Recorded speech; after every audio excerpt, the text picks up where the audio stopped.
Welcome, everyone, on this International Women's Day. From wherever you're calling in from, I'm Emma Belcher, President of Ploughshares, and I'm here in Washington, D.C. We've got a terrific program for you today with panelists calling in from LA as well as Vienna, Austria. I've been really looking forward to hosting this today. It is a Saturday. We wanted to be true to International Women's Day and hold our discussion today. So thank you both to my panelists as well as all of you for joining us and taking some time out of your busy weekends. Before I begin, let me just orient you quickly to how the meeting's going to go today.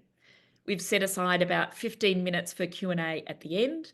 And if at any time you'd like to submit a question for our panel or for me, please do so in the Q&A box located at the bottom of your screen. Feel free to use the chat feature to say hello, let us know who you are, where you're calling in from.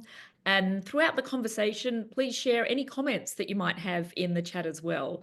We'd love to hear from you. So I think it's no exaggeration to say that we're in really unprecedented times. In the United States, we have the current administration destabilizing global institutions, abandoning multilateral commitments, and amplifying global tensions. And the international systems are breaking down. Now, it's not a coincidence that in these times that are so volatile and unsettling for US foreign relations, national and global security, it's no coincidence that we're daring to take a clear-eyed look at the state of global security and how women are imagining and promoting a more secure and non-violent path forward. Women often lead the charge when faced with a growing number of nuclear-related and nuclear-adjacent conflicts. They often suggest alternative diplomatic strategies and advocate for non-militarized resolutions to the world's problems. And many of you know that when Sally Lilienthal founded Ploughshares Fund way back in 1987, she entered a security field absent women. Yet she knew that even then, and I quote, "Women tend to favour alternatives to our national reliance on military technology and defence spending. Formulation of military policy is a thoroughly male enterprise, and women are excluded from being asked to define the terms of the national security debate, to contribute or analyse or prioritise policy options, or to propose solutions to the problems and crises the world faces. Driven by a male-dominated national security establishment, the spiralling nuclear arms race might possibly have been slowed if women were empowered as full participants in determining public policy." Fast forward today, and her words remain true. I'm thrilled to share that Ploughshares plans to launch a women's leadership initiative in conjunction with the elders and support from Horizon 2045. We're looking at this as an opportunity to explore what can be accomplished by a cooperative network of powerful women leaders determined to achieve nuclear non-proliferation and disarmament goals. Stay tuned for more information about this powerful network. So, on this International Women's Day, Ploughshares is again turning our full attention toward women who are challenging the notion that conflicts are most effectively resolved through militarised responses. Our guests today are two of those women, and it's an honour to introduce them to you. First off, we have Kathy Choi. She is the Kathy Choi. I'm mispronouncing Kathy's last name. Kathy Choi is the Executive Director of Women Cross DMZ, a global movement of activists mobilising to end the Korean War, to reunite families, and to embed feminist leadership in peacebuilding. She co-coordinates the Nuclear Peace Now grassroots network to organise communities in calling for demilitarisation and lasting peace on the Korean Peninsula. Yelena Sokova is the Executive Director of the Vienna Centre for Disarmament and Non-Proliferation. With a career spanning government, academia, and the non-governmental sector, she specialises in nuclear and WMD arms control, non-proliferation, disarmament, and multilateral diplomacy. So welcome, Yelena and Kathy. It's wonderful to have you here with us on this International Women's Day, and I'm going to just dive right in because we've got so much to talk about. So with many of these international systems breaking down, we do see how women are imagining and promoting a more secure and non-violent path forward. I just fairly recently returned from the Munich Security Conference, where I was in spaces where there were discussions of big security problems. And I'm sure many of you heard about the J.D. Vance speech and President Zelensky's speech. And we've also witnessed the disastrous meeting in the Oval Office since then. And amidst all these discussions about security, the state of the world, the potential for more and more weapons, countries develop nuclear weapons, the spaces that I found the most hope in were where there were women who were leading the charge. And so I want to start off with that as a starting point and frame the conversation. So it's undeniable that leaders consistently fail to provide genuine security or productive diplomacy. Many equate safety and security with military might. Yet the first duty of government is exactly that, to provide security for its citizens. And as we've mentioned, we're once again facing turbulent times with growing rhetoric about nuclear weapons, the potential normalization of a return to nuclear weapons testing, situation in Ukraine, the threat of a nuclearized Iran, and the global rise of authoritarianism. So we've got a lot in the background here, and I want to begin asking a question of Yelena. So Yelena, since the Vienna Centre engages with peace and security related diplomats and international organisations on a daily basis, can you give us a bit of insight into the security climate in Europe right now? And, to give us some context, can you talk about what the environment was like back when you worked on the New START treaty between the US and Russia in 2011? And how is that different or similar to the kind of environment today? Well, before I start answering your question, Emma, I want to first join you, and I'm sure many others, to congratulate our listeners, viewers, but also all women with the International Women's Day. It sounds even more needed and something to cherish in the nowadays environment. But back to Europe.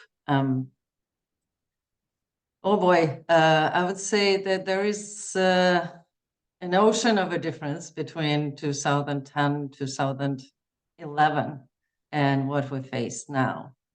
And in the last couple of weeks, I would say there is a tsunami that hit the already battered coast. Yeah, the situation couldn't have been more different than what we experienced back then.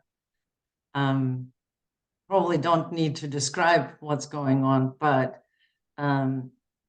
Europe, the world, and the Europe particularly were received a big shock 3 years ago with the Russian aggression against Ukraine, and now we are facing a more recent shock that comes now from the United States, challenging its long-standing allies and partners in Europe.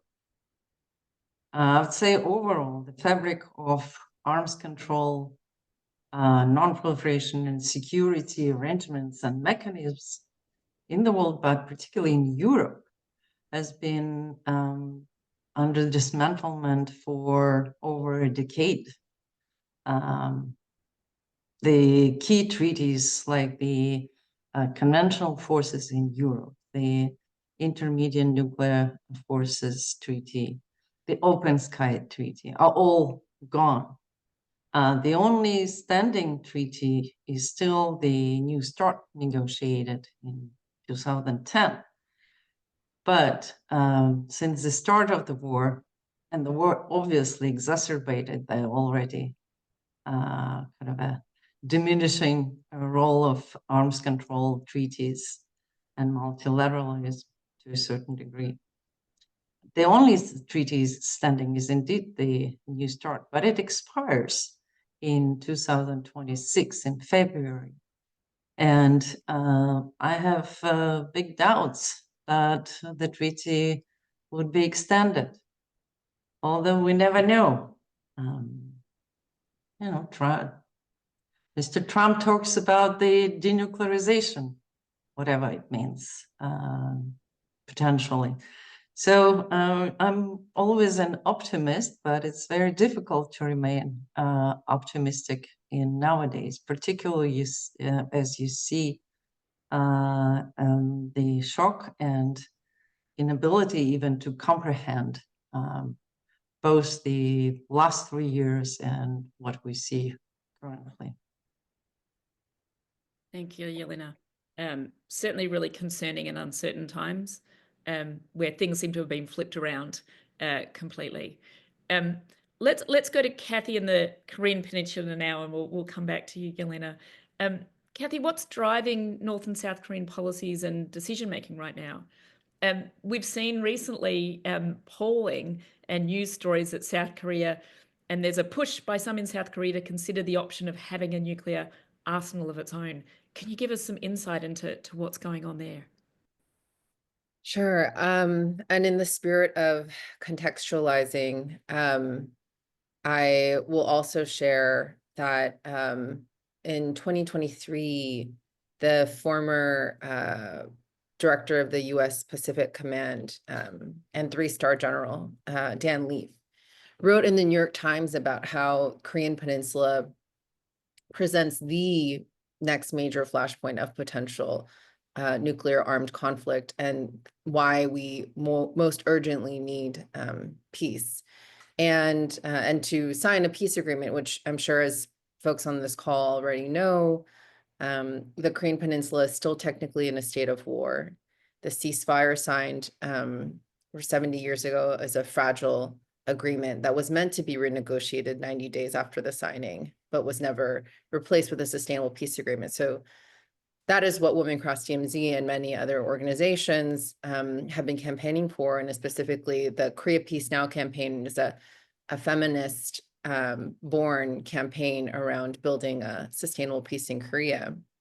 And you named the threat of a potential nuclearized South Korea, also to just give some context about what is happening in the South Korean political landscape. Last December, we saw one of the most major political upheavals in South Korean politics that we've seen in decades, of course, with the president, now impeached President Yoon Suk-yeol, declaring martial law in a midnight, late night, unplanned, televised message stating that because of threats of anti-state and of North Korean threats, which have not been substantiated, that he would be declaring martial law, which had not been seen in Korea for over 4 decades.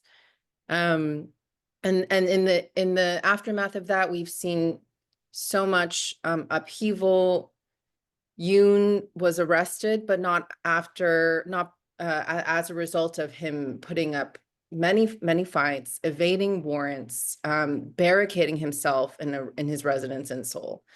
After his arrest, we also saw far right-wing protesters in Seoul raid the district courthouse in Seoul. And today, actually, in just a few hours, or it has happened already, Yoon is being released from detention after being arrested. Prosecutors declined to appeal his team's request for his detention release.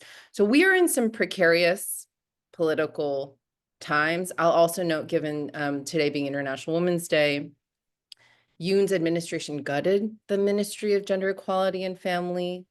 He ran on a blatantly anti-feminist campaign, and women in South Korea currently earn 31% of their male counterparts. So we're dealing with a intensely patriarchal and militarized landscape. And in North Korea, I think there's a lot of anticipation around the results of impeachment and any results of how the Constitutional Court might rule in South Korea. I think also on everyone's minds in Korea and of course in the United States is the recent dropping of the 8 500-pound bombs from the South Korean fighter jet in the village of Pocheon, bordering the DMZ, bordering North Korea, on a civilian area, which has been attributed to a South Korean pilot miscalculation. And this military drill is tied to the joint US South Korean annual military exercises called Freedom Shield. So it's very tense time, a very, very tense time on the Korean Peninsula. And in the past few months, we've watched different Trump administration officials signal different things. Rubio and Hegseth in their nomination hearings referred to North Korea as a nuclear power, which was very upsetting to many of the South Korean administration officials. And Rubio also referred to, so that was, I think, in Hegseth's nomination hearing remarks. And then Rubio also referred to the need to take nuclear war risk off the table. And then just last week, South Korean and US officials named complete denuclearization of the North as their goal. So there's a lot of different signals emerging from US officials. And I think there's a lot of uncertainty given the upheaval in South Korea's political landscape as a result of Yoon's martial law, arrest, and now release. And so we're all sort of waiting with bated breath. But I do think that with Korea's both involvement and role within the US-China great power competition and now Russia-Ukraine, it is no doubt that Korea has become a site of the so-called, and I don't know if we want to refer to the term the new Cold War, but raises many questions around what is genuine security, and specifically how women and feminists for decades have long been leading the charge around redefining what really makes us safe, which is not more war, militarism, nuclear weapons, drills, but of course is reinvesting in systems of care and systems of equality. So, and we just actually, Women Across DMZ happened to release a report this week in honor of International Women's Day, Women's Rights Under the Division System in Korea, which highlights the impact of ongoing war and militarism, especially landmines. There's, I think, the highest concentration of landmines at the DMZ globally, and these still continue to affect women in Korea today. Separated families, the division of the peninsula, the 2017 Trump era travel ban continue to separate families, and the burden of much of that emotional and caretaking toll falling on women, and the expansion of military bases in South Korea, displacing women, and also the culture of camp towns, which I can get into. And so, sorry, this is quite long, but a lot to set the context for Korea. Fantastic, Kathy. And you know, I think don't apologize for setting that context, because it is so critically important that we understand the totality of what's going on and to understand where the nuclear piece fits in. So thanks so much for that. And it is alarming to see the trends globally and the uncertainty that is bringing as well for so many people. So thanks for really setting the stage for us there. Yelena, I'd like to come back to you. You've said that the greatest deficiency of our age, the biggest missing piece in moving the dial towards non-proliferation, disarmament, is broad civil society engagement. We don't have so many people demanding diplomatic versus military solutions. Can you talk to us a little bit about that and what you think might be done, or what that engagement really might be able to bring about? Thank you, Emma. You're correct. Unfortunately, we don't see the activism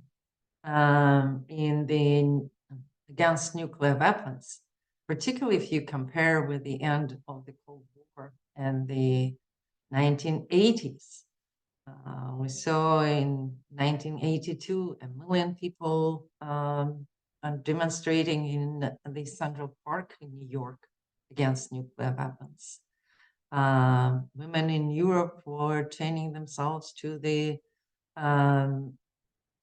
fences of the missile bases. There was, I don't know, it was my time, I was still very young. The movie came out the day after in 1983, and it was so widely viewed, and the dangers and fear of nuclear war and nuclear weapons was very pronounced. But I think probably after the end of the Cold War, when we had a really big breakthrough, many arms control agreements and arms reductions were signed. The relationship in general between first the United States and Soviet Union, then Russia, changed completely.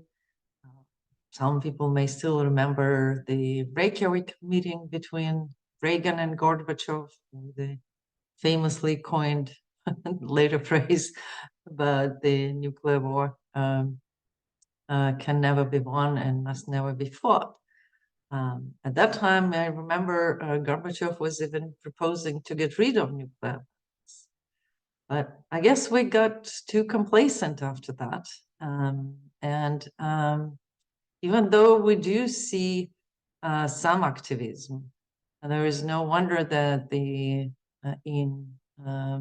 2017, the Nobel Peace Prize was awarded to ICANS for their work in promoting the abolition of nuclear weapons, and also their work in contributing to the negotiations of the Treaty on the Prohibition of Nuclear Weapons. Just this past year, the Nobel Peace Prize was also awarded to the organization Hidaiko Nihon Hidanhyo for its organization of Hibakusha, survivors of the atomic bombings in Japan, for their work of retelling the story and warning about the dangers of nuclear weapons. I wish I had a good recipe on how we can engage more public, but at least we're trying to do as much as possible with many, I know, non-governmental organizations working towards that. But definitely the world is quite volatile. And I remember at the beginning of the war in Ukraine, there was a real fear of a potential of it escalating to the nuclear stage. So we'll see. Unfortunately, the world is becoming even more volatile and with many threats. Hopefully we will avoid it, but hopefully also more people would be aware of the issues. Yeah, thank you for the work that you do to raise awareness, and Kathy as well. It really is essential that we get more people to understand just how volatile and dangerous the world is right now. We're really at a point where we're undoing all the good from the end of the Cold War and the reductions of weapons. And for the first time in decades, we are set to increase the number of nuclear weapons. I would say that this is something that we've been thinking about a lot at Ploughshares. How do we raise this awareness, and how do we make sure we have constituents who can help pressure leaders to make the right decisions? There is a prevailing narrative, particularly here in the United States, in DC, that we need more and more nuclear weapons to counter the threat of Russia and China at the same time. But in our view, this is really a sort of a knee-jerk emotional reaction that doesn't actually make us safer. So we've invested along with the Nuclear Threat Initiative, and we've drawn on the Metropolitan Group, a social change firm, to actually develop some narrative that pushes back. And what we've done there is actually developed messaging frames and tools for members of our community to be using. And for the first time, this is really a big organized data-driven research project for the first time in a while that we've invested in. And we're hoping that we can, when we release it next week, be able to share messages that we know resonate with members of the public in America. So not so useful necessarily for Europe or Korea, the Korean Peninsula, but if we could replicate this kind of study in specific, really important regions around the world, we would. Because part of what we found, contrary to what you might think, is that between 60 and 70% of Americans support arms control. And that's not necessarily the dominant narrative.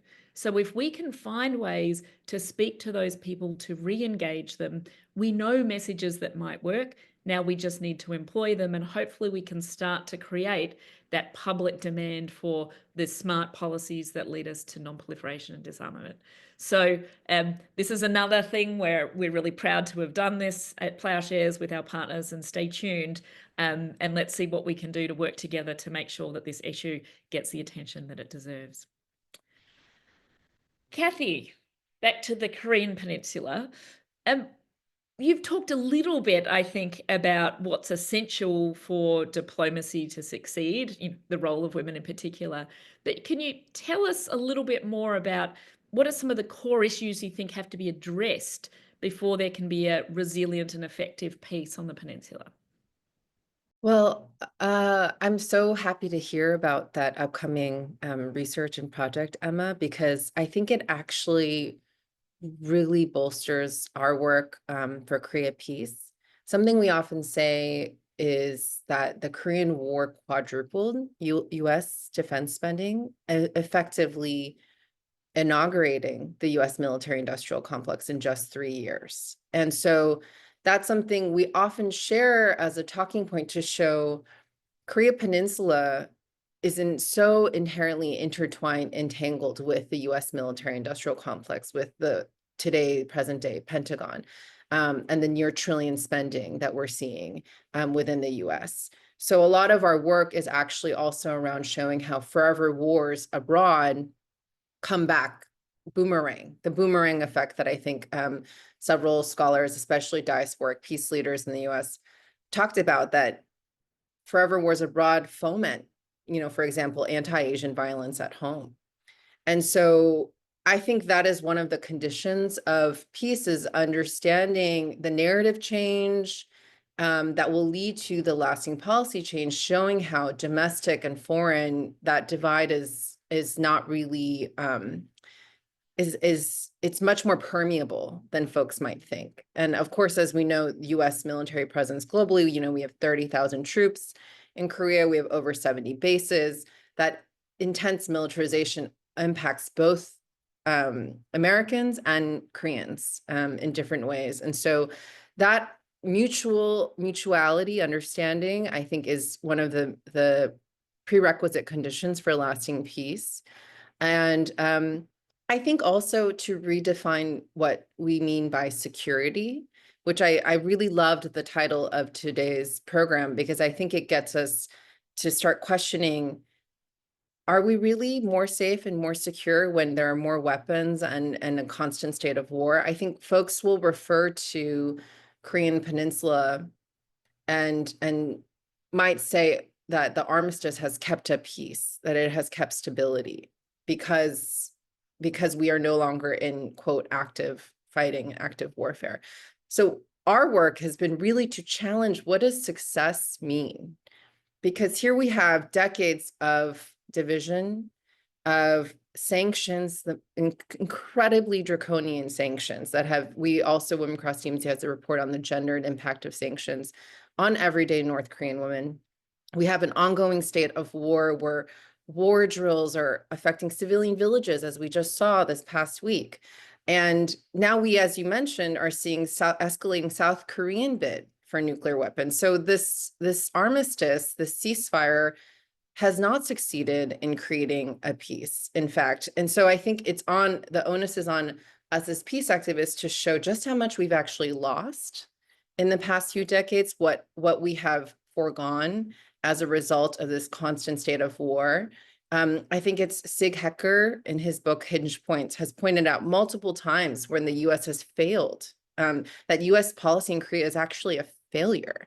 And so I think to reframe the idea of success and security and just name all that is being sacrificed, as Yu Kyung-ko, who is the policy director at the Pyeongtaek Peace Center, which is the site of the largest US military base overseas in Pyeongtaek, Camp Humphreys. And she asks us, what is being sacrificed in the name of so-called national security, both South Korea's and the US national security? And I also mentioned, I think you mentioned constituent engagement, something that we have been fighting for and advocating for the past 6 years is the Peace on the Korean Peninsula Act, which has just been reintroduced this past week in US Congress with the highest number of original sponsors. And that bill calls for lasting peace in Korea, revisiting of the current travel restrictions, establishing liaison offices. And we believe that all of those things will lead to flourishing peace and a denuclearized Korean Peninsula. Fantastic. Thank you. And congratulations on that resolution. I mean, that's a really significant show of support. And I think it just speaks to the strength of the work that you and your colleagues do. So that's terrific. Yelena, I'd like to come back to you and ask about women as victims of conflict, because we often talk about this, women as victims of conflict rather than agents of change and power. And, you know, while women and children are most often affected by war and sanctions, as Kathy has also put out, we know that they are also impactful agents of change. How are women being impacted by and responding to and resisting the perpetuation of the conflict in your mind, from your perch? What are you seeing? Oh, thank you, Emma. But also, Kathy, your answer to the last question and point about what has been lost due to perpetual kind of state of war. Indeed, women, everybody suffers when we have conflict. When we have an active war, this is even more the case. And in this case, I'm always kind of cognizant when we discuss women empowering and leaders and change, just thinking about those who are suffering. I know we don't want to focus on victimization, but women are victims of conflicts more and more. If you look at the last 3 years in Ukraine, both the civilian women have been killed, but also women who are fighters, who are actually fight on the front lines. But if you look at how many women have fled the country, taking the kids, taking the old parents with them, and still being divided while their husbands, brothers, and brothers are fighting on the front lines. It's extremely painful. And it affects all stratas of society, whether women are nurses or cooks or anything else. But in this respect, where we could help as those who have the agency and can do something. And here I want to really refer to and thank the Ploughshares Foundation and Emma herself, is as the one in the early days of the war, when it started, we knew that a number of Ukrainian scholars who work in the arms control, non-proliferation, disarmament field had to flee the country and out of a sudden try to find a home somewhere in Europe without any means of support or even like where to find at least a place to put a coat or a corner. And we reached out early for like, let's offer some fellowships scholarships that could support these women, and place them within the European think tanks and universities. It's an immense support for them. Gives them peace of mind, some stability, and ability to support their families, and also to continue to do important research, talk about the implications of the war, and understanding what's going on, contributing to the field.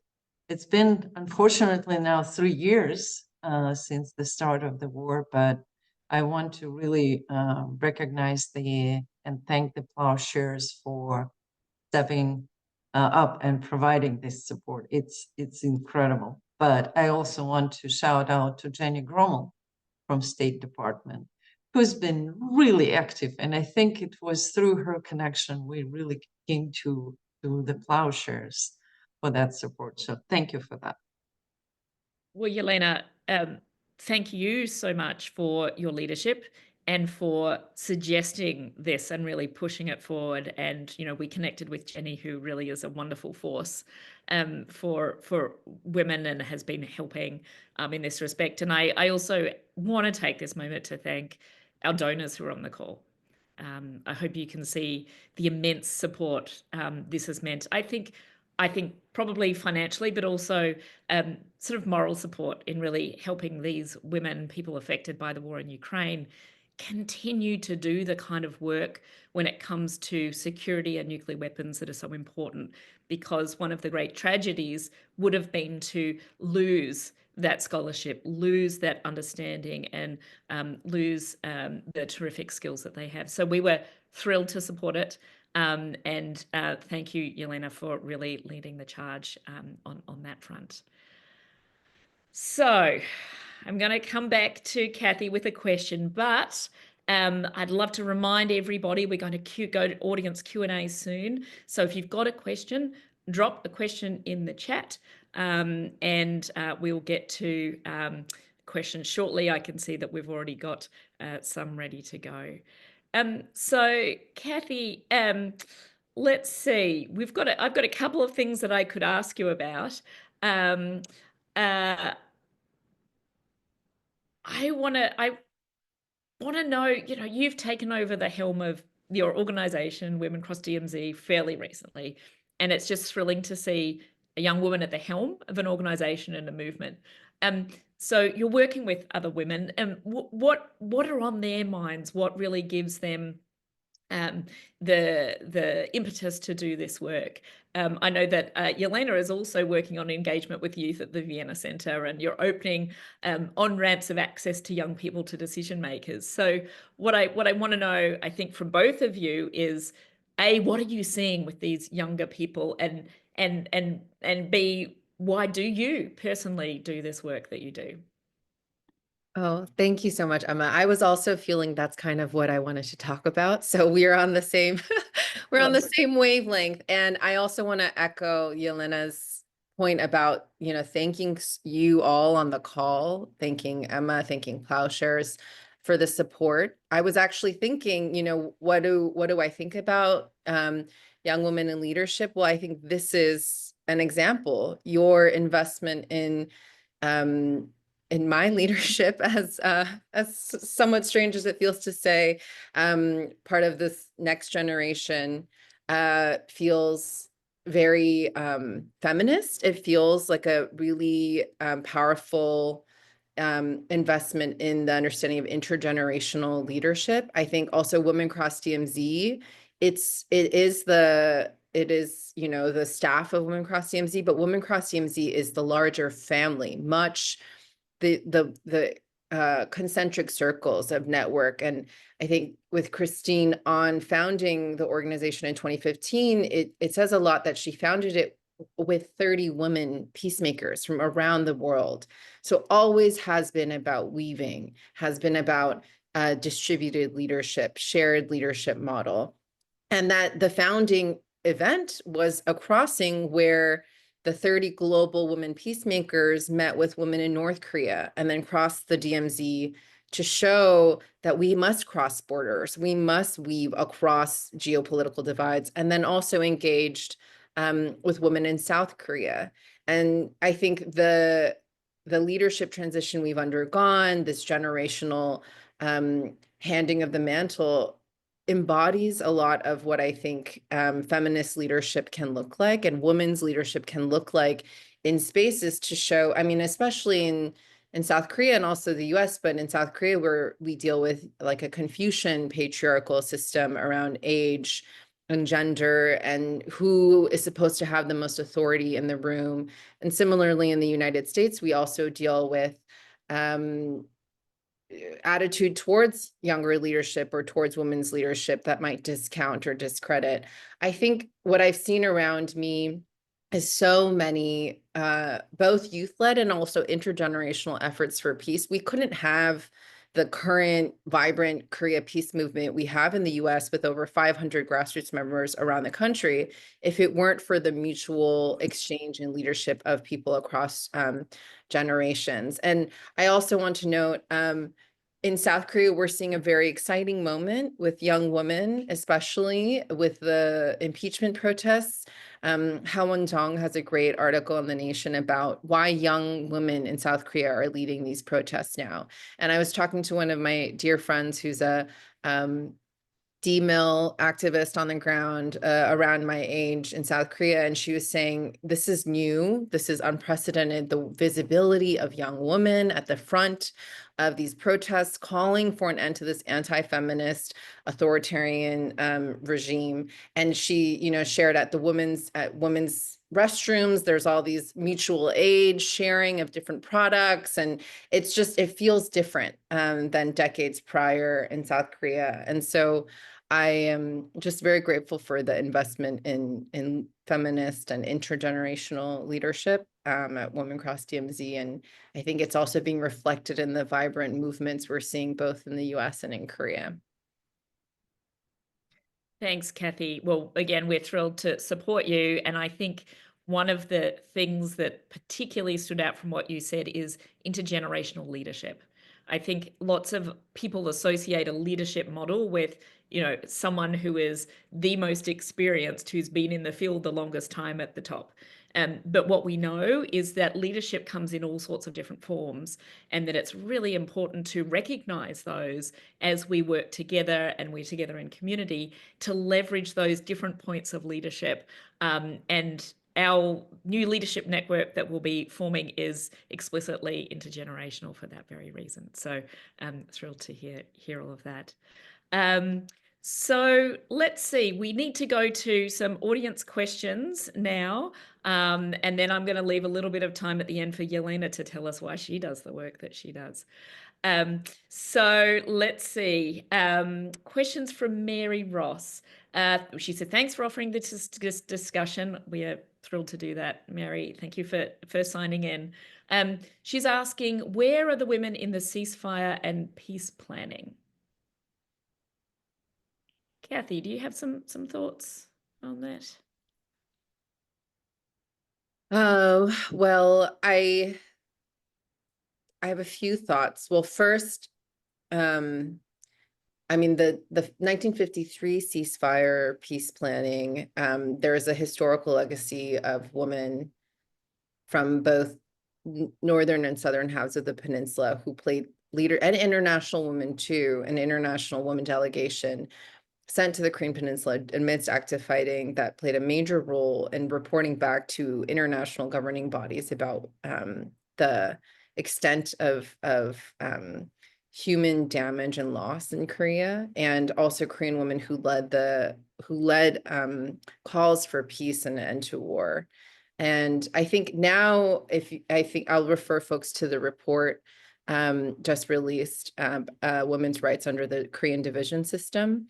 I think there you'll really see both how women have been impacted by ongoing war and militarism in the state of the ceasefire, and falling through the many cracks that are a result of such a fragile armistice for 7 decades, but also to the earlier point of not just victims, but as themselves agents of change. You'll also see women taking leadership roles to call attention to what is lost in this constant state of war. And you have women leaders who are fighting against base expansion, who are fighting for denuclearization of the peninsula, who are fighting for a peace first approach.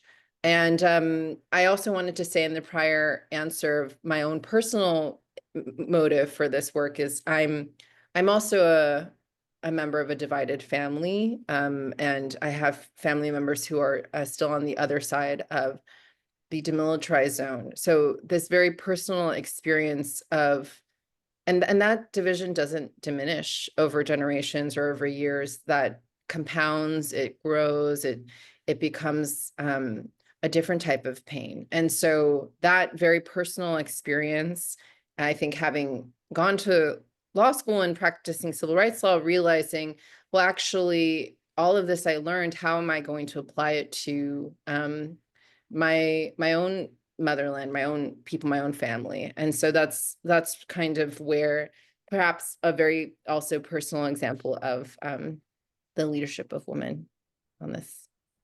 Thanks very much, Kathy.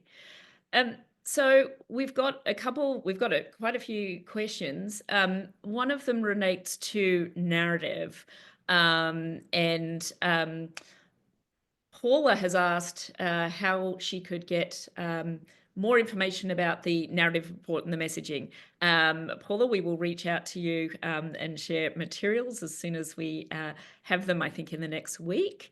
And for anyone else, we'll be thinking about how we might best share these with our donors, because I think there's a lot of insight in there, but we'll also be sharing them with all of our community members and people that you support. So that is to come. Stay tuned. I should also say that the report that Kathy mentioned, as well as the report that Yelena has worked on, which is really quite a groundbreaking report in terms of suggestions on reimagining risk reduction and adapting Cold War tools to manage the instability. We're going to put that in the chat as well, because we didn't get to talk about it today, but I think it's a really innovative report that advocates for doing risk reduction in a new way, rather than bilateral channels, having a sort of a network of confidence building mechanisms. So make sure you check out that report as well. So what I might do, I think we've got two questions here.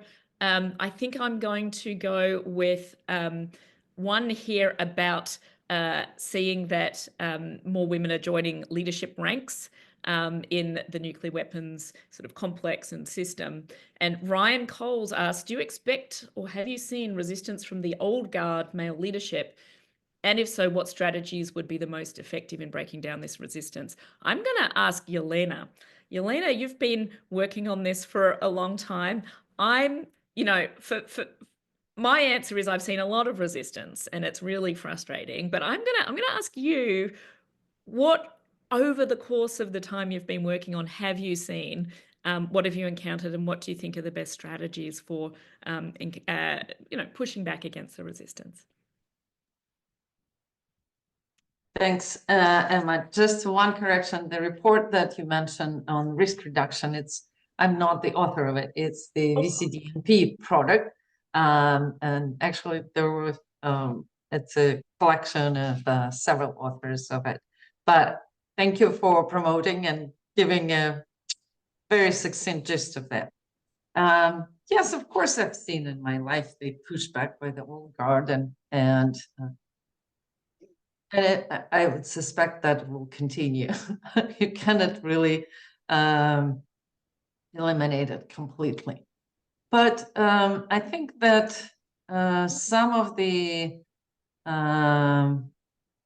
most useful advice that I've ever received when I was developing my career and still growing in the field is to have a mentor.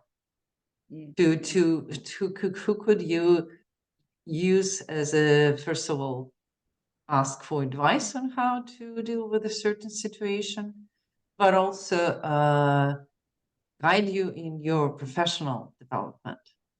And I was fortunate to have some of that in my life, but I also thought that it's very important to offer it not just haphazardly, but to focus on it. And I wanted to mention here the program that we introduced 3 years ago. Also, first of all, knowing there is a gap, gender gap, and continues in our field, whether it's policy world where it's a little bit better, but if you move to the more technical side and hard security, then the percentage of women is still very low in our field. But I do see a lot of interest coming from young women, particularly. And I think just helping these women to grow stronger in the field, to understand the field, and to actually build some of the skills on how to respond some of the old guards. We launched in, as I mentioned, a program that it generally focused on youth, but with a specific mentorship for young women.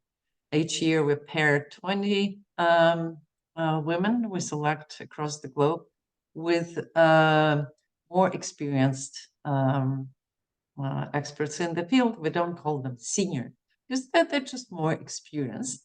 And we actually have a number of men serving as mentors. You'd be surprised, which is great. But in addition to this mentorship where they work in pairs and learn from each other, actually I'm a mentor myself in a different program, but I do learn quite a bit from my mentees. It's a mutually beneficial relationship. But in addition to this mentorship relationship that they develop, we also offer scholarships for them to attend conferences in the field. So it's growing their interest, engaging, networking, meeting each other, and also skill building workshop, including how to deal with certain situations. Even like the issue of rejection. How do you deal with it? So I think that there are many strategies. I couldn't single out many, but for me, having a mentor, somebody who I trust and can talk about certain situation was really, really helpful. Fantastic. And they sound like great strategies. And I think definitely investing in the next generation skill building is something that's critical, and helping them not just be sort of subject matter experts, but know how to navigate the field, to interact, to build the power that they need to really thrive. And two of the things we're doing at Ploughshares, we have a Nuclear Futures Fellowship program, and that has been really designed to bring some of those skills to these people in the field. And also to sort of answer Ryan's question, some of what we're doing with our field building work is when we're having convenings, we're really very intentional about how we design those convenings. So we make sure we're not just hearing from the first and loudest person who always jumps in with what they think, because that often then has the effect of silencing other people who might not agree, who might be more junior, feel not as able to speak up. So we're very intentional with our techniques in how we try to hear from everybody in a way that allows people the space and the support that they need to contribute. Because as we all know, when you have more diversity in the room with range of perspectives, backgrounds, lived experiences, disciplines, you get a better debate, better discussion, better problem solving that leads to longer lasting, more durable solutions. So it is very much critical and essential from our perspective. So this has been a really rich discussion. And I'm sorry we haven't been able to get to everyone's questions. We had some terrific questions about narrative and Hulu episodes that are going on. It's very much in the zeitgeist now, I think, issues of nuclear weapons in popular culture. We've got suggestions about things that we could be doing where, Andre mentioned former chair of the Elders, Mary Robinson. Mary and I are actually co-chairing this effort to develop this women's network. So I think we're in good company there. Kathy has offered to reach out to Laura, who's a professor, with some materials. And just thank you so much to everybody for all of your enthusiasm and engagements. Thank you first and foremost to Kathy and Yelena. Thank you for the work that you do and for sharing your insights and passions on a Saturday morning and evening, respectively. We very much appreciate that, and wishing you both a wonderful International Women's Day today. Thank you so much. So now it's my opportunity to say thank you to all of you on the call. You're so generous and engaged and committed supporters who make it possible for us to champion the policies, experts, activists, and scholars who are charting the way toward a world free of nuclear threats. We're always proud to bring you the best minds and analyses on the critical nuclear issues of the day, of the very moment that we're living in. And boy, this moment calls for that. Also, if you're joining us for the first time, welcome. If there was ever a time that Ploughshares needs to provide what we're doing, that time is now. And nothing about this work is at all easy, but nothing about it is impossible. So while I know that the road ahead sometimes feels shrouded by the fog of geopolitical uncertainty and chaos and despair, I really am encouraged by the momentum that all of us are building together. So thank you for caring about these issues, about our planet and fellow humans, and thanks for staying engaged. Have a lovely day, and I hope to see you soon.